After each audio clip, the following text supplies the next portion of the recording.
काला साया।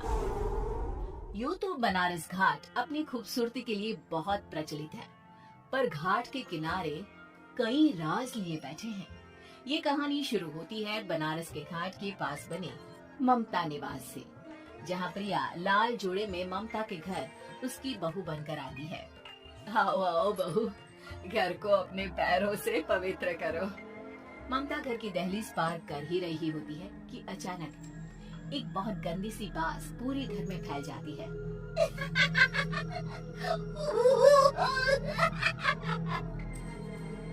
ये बदबू और ये आवाजें, ये कौन हंस रहा है माँ?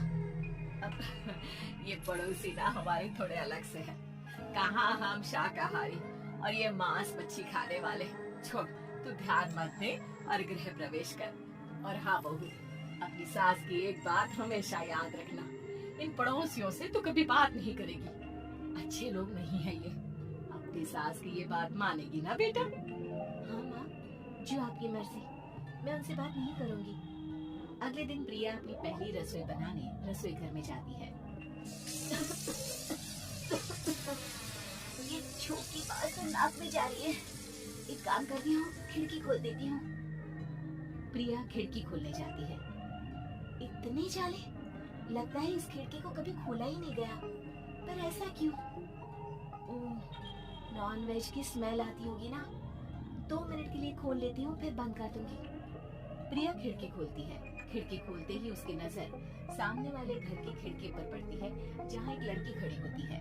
हाथों में मेहंदी, लाल रंग की साड़ी, बिल्कुल सजी धजी, मानो प्रिया की तरह ही वो भी नई नवेली बहू हो।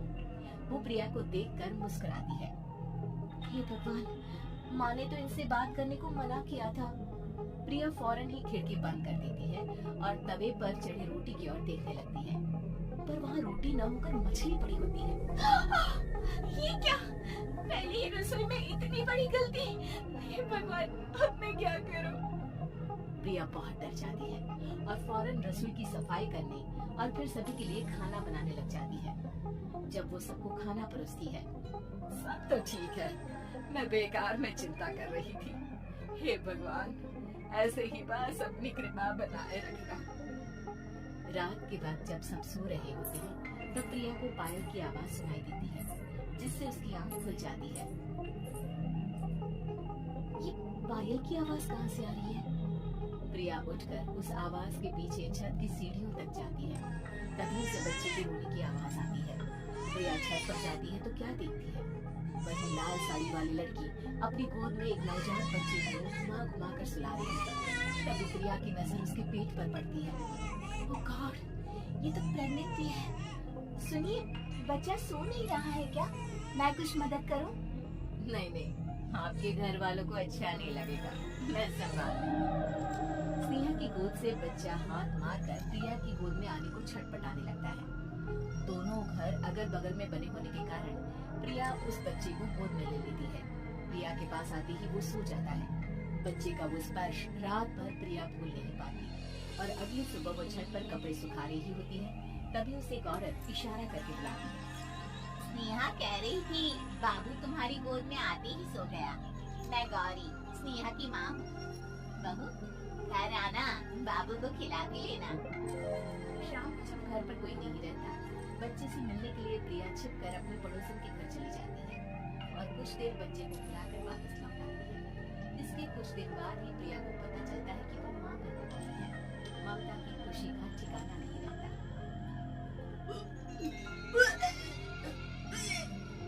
माँ जी, पता नहीं क्यों उल्टी आ रही है। प्रिया भागती हुई वॉशरूम में जाती है। तुम्हारी और लाल रंग की उल्टी करती है। उस उल्टी में से कीड़े निकलते हैं। ये क्या? खून और ये कीड़े! माँ! माँ! प्रिया की आवाज सुनकर ममता दौड़ कर आती है, पर बेसिन में कुछ नहीं होता। प्रिया हक्की बक्की रह जाती है। ये सब क्या हो रहा है? प्रिया घबरा जाती है और अपने कमरे में जाकर सो जाती है। डर के कारण वो इतनी थक जाती है कि उसकी आंख लग जाती है। तब उसे ऐसा लगता है उसके पेट पर मानो कोई बैठा हुआ है। कौन हो? प्रिया के पेट पर एक 5 महीने की बच्ची बैठी हुई थी, जो बुरी तरह जली हुई थी। माँ, तुम मम्मी मुझे लाई ना अपने पेट में। मैं तुम्हारी माँ नहीं हूँ। कौन हो तुम? माँ देखो मैं चल गई बुरी तरह से। 6 महीने पेट में रहने को भी मुझे नहीं मिला। सलाह दो ना माँ। बचाओ, बचाओ, माँ। ममता दौड़कर कमरे में आती है। प्रिया की बातें सुनकर वो सब समझ जाती है। तो कहीं बगल वाले घर में तो नहीं जाकर आई ना बहू? मुझे माफ कर दो, मैं गई थी माँ। उस घर में सब मरे हुए हैं बहू। कई साल पहले स्नेहा उस घर में बहू बनकर आई थी। कुछ ही दिन में वो एक बच्चे को जन्म देने वाली थी। पूरा घर बच्चे के आने की खुशी में खोया था। एक दिन अचानक उस घर में आग लग गई। सब बुरी तरह जलकर मर गए।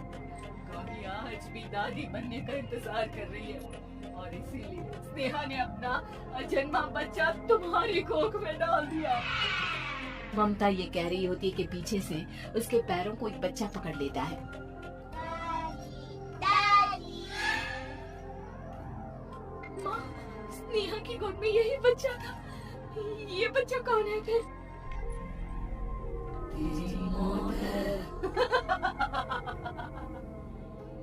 तेरी भी दादी।